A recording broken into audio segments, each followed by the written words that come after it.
morning and welcome to today's video. Now, today's video is going to be a chit chat, get ready with me. I'm going through all things makeup related, pregnancy related. I am now just 2 days away from being full term. Where has that time gone? So I'll be 37 weeks on Tuesday, today is Sunday. So I thought I'd give you a brief update on my 35 to 37 week changes that I've noticed, and actually I would say these last 2 weeks have been huge for change. I did sleep in my contact lenses last night, so I will be wearing my glasses, but obviously I'll have to take them off to do my makeup, and without them I can't actually see the camera. So I'm really hoping that you can see me better than I can see you, because I don't know if I'm in focus or not here. Okay. So I'm going to go ahead with some products that kind of a bit underrated on the internet. You don't normally see a lot of hype around these products, so I thought I would use some of them because some of these are old favourites of mine that I do buy time and time again. So I'm going to start with the NARS Radiance Primer. I absolutely love this primer. All products that I do use will be listed in the description bar below, so if I forget to mention anything or you want to remember where it's from, then it will be all below. This is an absolutely beautiful primer for the more dewy, glowy type of skin.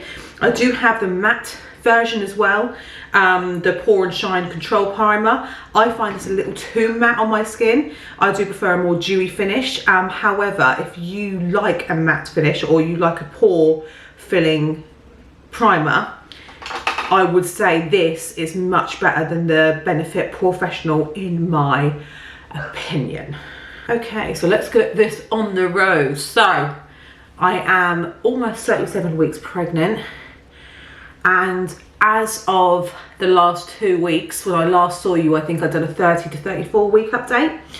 I feel that there has been a lot of changes from 35 to 37 weeks, like huge. First thing is just the general discomfort that I'm in. I'm barely sleeping now. I'm up throughout the night, all night. I think in my last video I said that I think I was saying that I still felt uncomfortable when I slept, but it was more to do with just like rolling over and stuff. Now I'm going to the toilet like 3 to 4 times a night. Obviously the rolling around is still generally uncomfortable. And also I get the hip sciatica, so if I'm on my side for too long, I'll get sciatica on that side. So I would say I'm just generally in a lot of discomfort now. If I'm sitting in the car going over like a speed bump in the road or a pothole, it makes my whole body cringe. So there's just a lot of day-to-day things that I find so uncomfortable. I also am not that aware of how like far out my bump is, so sometimes I'll like go to open a kitchen drawer and it will just bang into me straight away, and I forget that there's a huge barrier there. So things like that have started to play a bit on my mind. Okay, so foundation, an oldie but a goodie. I'm going in with the Bare Minerals Original Foundation. Now this is in the shade Golden Tan, which I am not right now, but usually I'm very fake tanned. I haven't got any at the moment. It's another chore for me to do, quite frankly. So I've been doing it like once a month at the moment.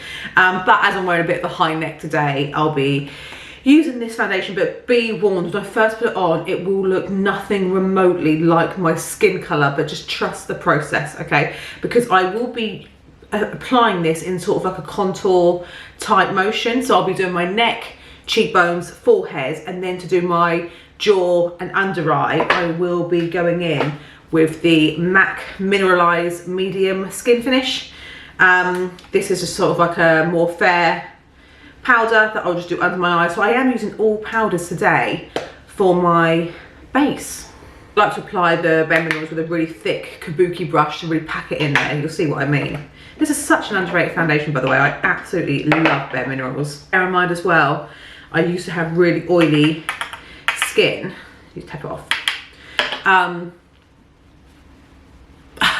Oh my god. So yeah, so I went to my midwife appointment a few weeks ago. So I must have been about 35 weeks then.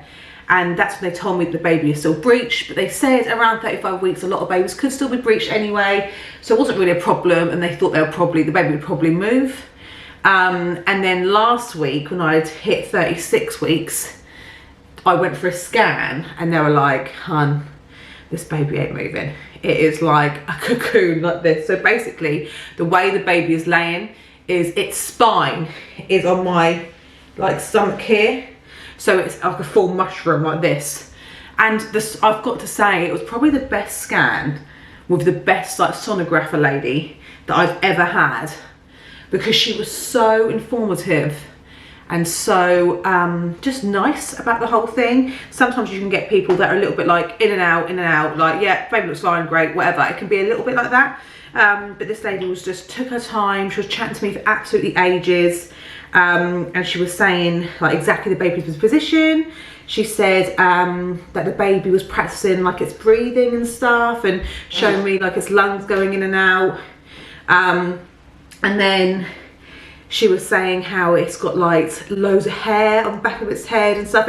I just felt like I knew more information like about the baby in terms of like what it's up to than I would normally. So I thought that was really lovely. But she literally said at that point when she saw how the baby was like sitting, I said to her like, what do you recommend? Like, because I'm almost 37 weeks.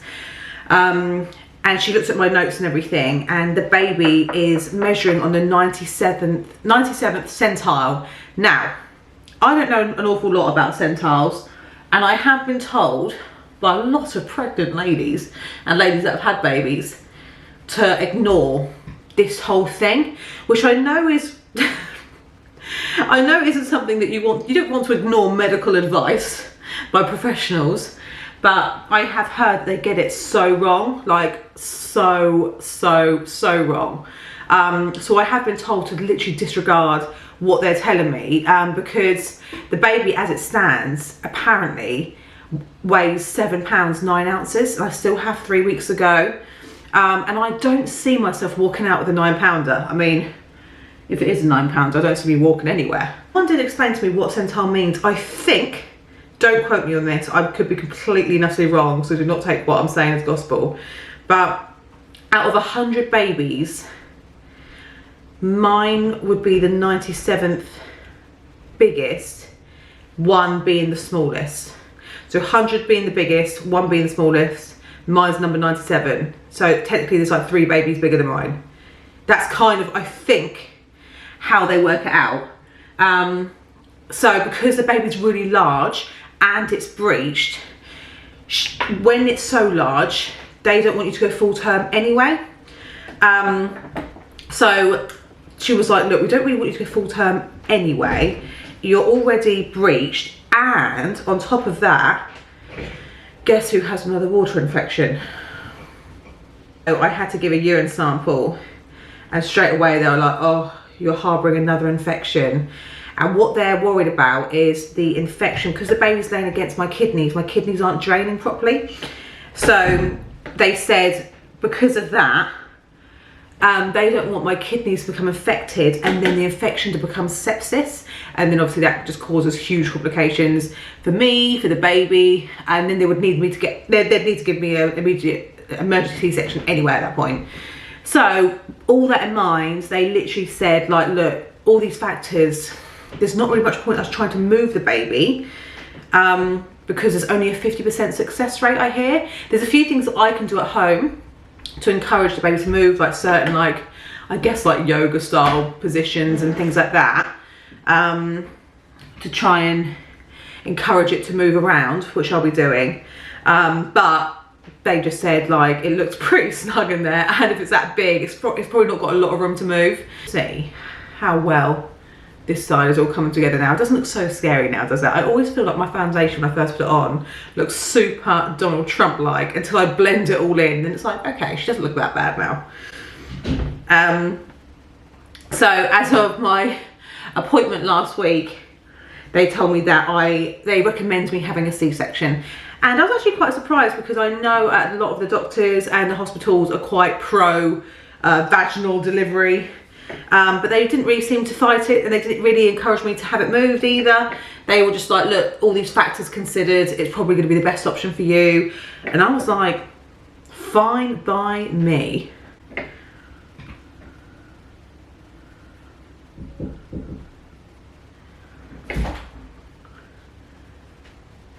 Stop farting in the door.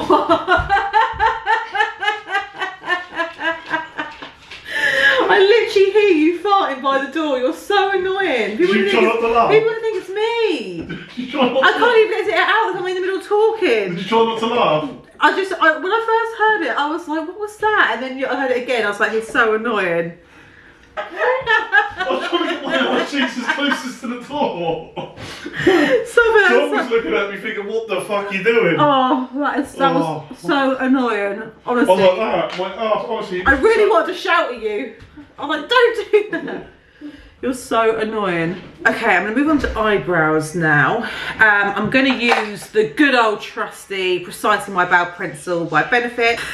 Sorry about that commotion you may have heard earlier. So basically, Danny's in the room next to me, and I've shut my door and I've said to him, don't talk, don't play any music, anything like that. I'll need to focus and do this video. So what he's done is he's leant his arse against my door and keeps doing the most loudest guffs. So hopefully you guys can hear it on the camera. Pathetic. Anyway, I'm going to go in next. Oh, and consequently, he's now let my dog in, which is really annoying because I said to him, don't let the dog in because it's just going to moan and bark the whole time. But he's let him in and, oh God, I'm not cut out to be a YouTuber, that's for sure. Maybe I need to get in the studio. Okay, so for eyes, I'm going to use the Charlotte Tilbury Pillow Talk Luxury Palette of Pops palette. This is basically 4 shimmers. There are no matte shades in there. So I'm going to be using my bronzer as a matte shade. And then I'm going to go over it with some like sparkly colours from this palette. The reason I'm using it is because I just don't think Charlotte Tilbury gets enough love on her eyeshadows. Okay, so contrary to what I just said, I am going to use the Charlotte Tilbury bronzer. It was between this and the Benefit Hoola bronzer. I like both get pretty good recognition on the internet, so I don't really think it matters which one I go for. But because I'm using Charlotte Tilbury on the old eyes, I thought I'd use her on the old face as well. So, what I was saying. So they've told me they'd ideally like me to have a C-section. I'm actually okay with that. So I did get, I put it on Instagram that's what they suggested, and I got a few comments of people being like, oh no, like, are you okay? But I felt surprisingly good when they told me this. Here's why. So when I went into hospital a few weeks ago with my UTI, I was put onto the induced ward. So like the ward basically where all the women go when they've been induced and they're about to enter labour. So I would have been women who were basically 0 to 4 centimetres dilated. So they're basically entering the first stages of labour where you're getting contractions. And you can just imagine, I was on a ward basically with women crying and screaming. That's all it was for 3 nights solid. And let me tell you, that is pretty harrowing actually. It's like really hard to listen to. I got a bit choked up and a bit like, oh, I felt so sorry for these ladies who were screaming, and some of them were literally, I mean, just crying. And at that point, your partners aren't allowed with you, so they're on their own with these midwives who do such an amazing job. And I just felt really awful for them. And then it started to scare me because I thought, God, every woman was pretty much the same. There wasn't really one woman that handled it like, you know, like a breeze, like Janice from Friends, where she was like, oh, like that. Like, there was every single woman was screaming. And so then I started to panic and be like, God, this is real. I'm going to be one of them women. That's going to be really scary.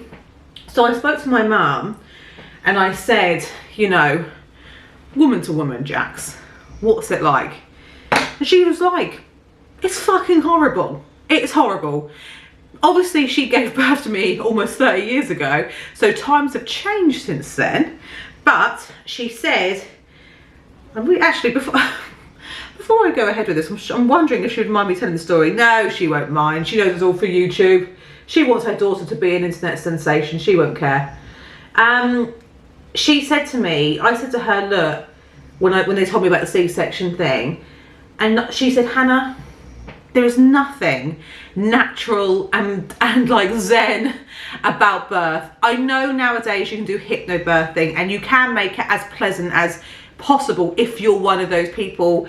I do struggle with that sort of thing. I've tried yoga a few times, things like that. I get quite easily distracted. I know I could train my mind, and I know there's a lot of things to it, but you know, just speaking my truth here, I would struggle a little bit with that. And I spoke to my mum and I just said, look, I want to experience labour, of course. Like, I think a lot of women, as awful as it sounds, they kind of want to know what it's like, you know, like so many women go through it, and they do say the moment you give birth, you like you forget all the pain. It's so euphoric, your little baby's here, and you're just like, I'll do it again tomorrow. Like, it's like a real adrenaline feeling. So I know there's a light at the end of the tunnel. I spoke to mum and I was like, what was yours like? And she said, awful. She says, I was on every drug that they offered to me at the time. She says, I tore the 2nd degree, the whole 9 yards, okay, complete tear. And I then was delivered via forceps despite the tear. And then the stitches that she had got infected a few weeks later. So when she was sitting on the sofa at home, she had to sit on a rubber dinghy because she couldn't completely sit down. She said it was absolutely horrendous. She's like, get the C-section. And my mum is an extremely positive person. She literally sees the best version of everything. And for her to even say that, I just thought, sold. I don't really care how this baby comes out of me now. So I actually felt quite positive when they turned around and said, look, it's really big. Again, I have to just go by what they're telling me, okay? They've seen the baby on the scan. I don't know how big it is. The lady, the sonographer lady was excellent. She said, like, if it's that big now, by the time you're like 40 weeks, do you want to push that out? And I was like, lady, no. With that, like I said, with the UTI, I am prone to them. I've got them before pregnancy anyway. Not as often, but since pregnancy, I get them a lot.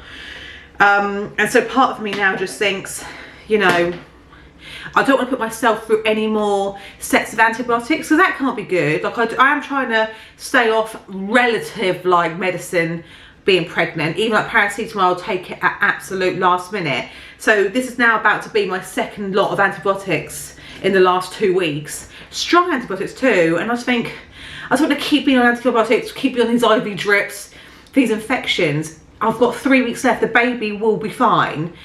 You know, let's just get this out of me now. The doctors have given me a date soon, basically to see if the baby had a last chance to see if the baby has moved. So like I said, I'm 37 weeks on Tuesday.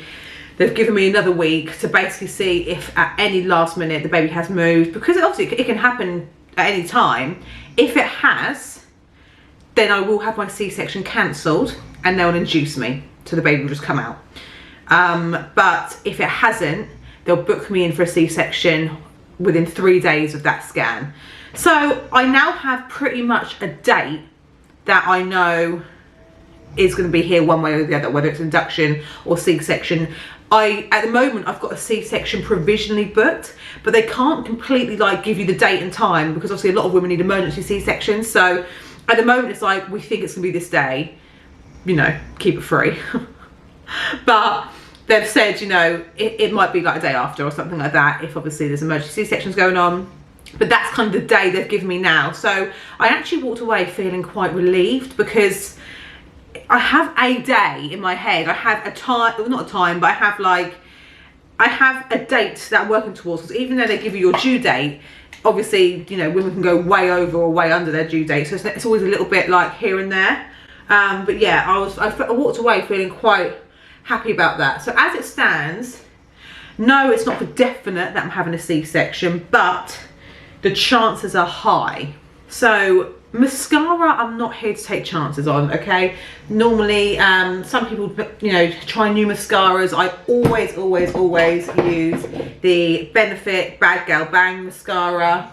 I do have some others here floating around. I've got the little Lancome Hypnose mascara, but like I said, honestly, because I wear false lashes anyway, I tend to only need the little mini mascaras. So I just put some on the bottom lashes and then a little bit on the top, and I'll go over with a strip lash. So I don't tend to need to spend a lot on mascaras, and it's not something that I'm that bothered about trying new ones off, because, you know, the good old-fashioned saying goes, why fix what's not broken? Eyes are done. Now, I don't think I spoke you through how I done the liner and stuff. So this eyeshadow palette here from Charlotte Tilbury, I used the dark brown sort of glitter shadow, and I outlined my under eye, and I sort of done my liner, I guess, using a really small pencil brush like this. I just prefer this more like smudged in blended look, and I do like a harsh pencil, so I use that, and then I went over with my mascara, and I used the Jordan Woods eyelashes. I don't know if I have a packaging of hers actually to show you. I don't. I ordered the Jordan Woods Palm Princess lashes. They'll be in the description bar below. I ordered them back in January. They were like 5 pairs for like tenner. So I thought, oh, I'll just try them. And at the time I thought they were quite long, so I always cut them down. And now I'm on my last pair, and I really like them. I bought myself the Ardell Wispies the other day, which were kind of like a go-to of mine. They're like a favourite. But I actually prefer these now, so I'm going to be getting a few more pairs of these for sure. And I'm going to go in with some blusher. Okay, so I'm going to use the NARS Hot Cheek palette, a highlighter, and then 3 blushes. So I'm sort of going to mix them all in together and put them here on my cheekbones now. So the next thing that has been the most prominent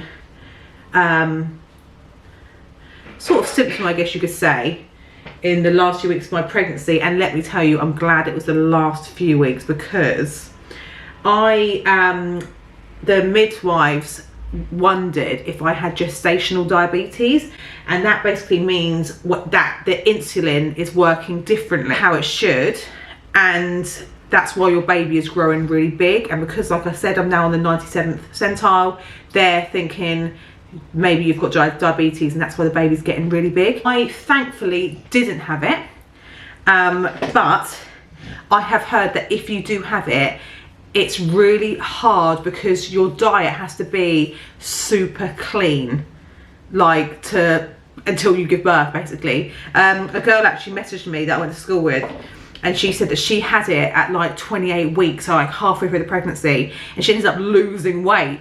So it probably worked out great, because when she gave birth, she probably looked fantastic straight away.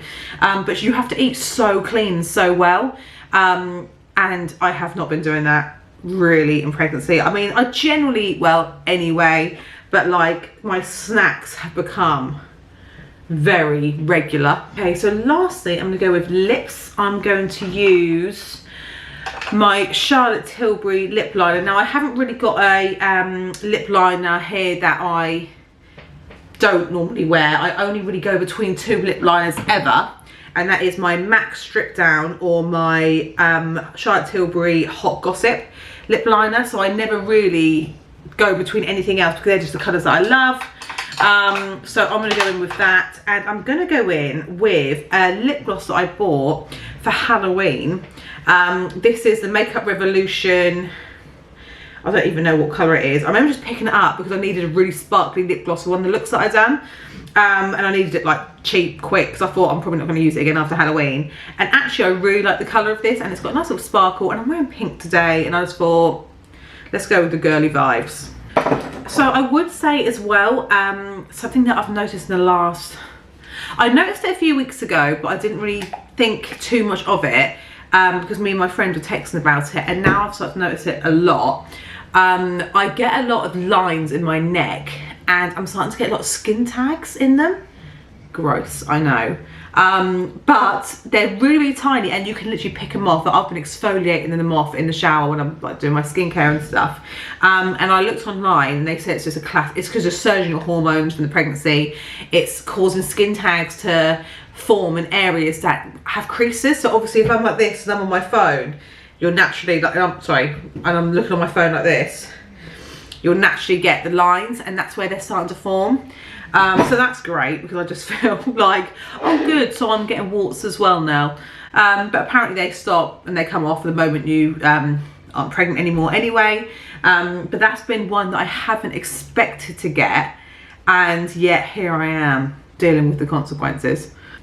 Okay, so I'm now going to go in with my final part of the process, which is my setting spray. Actually, I was going to use the Urban Decay one, but I feel that is a very universal one that everyone uses. So let me go in with the Charlotte Tilbury Airbrush Flawless Setting Spray. It's still relatively new, so I don't think many people have tried this yet. I love it. I do think this is stronger. I think this will keep your makeup on all day, the all-nighter, but I do love this as well. I really need to get as a little handheld fan so it can dry all my makeup for me. This is the finished look.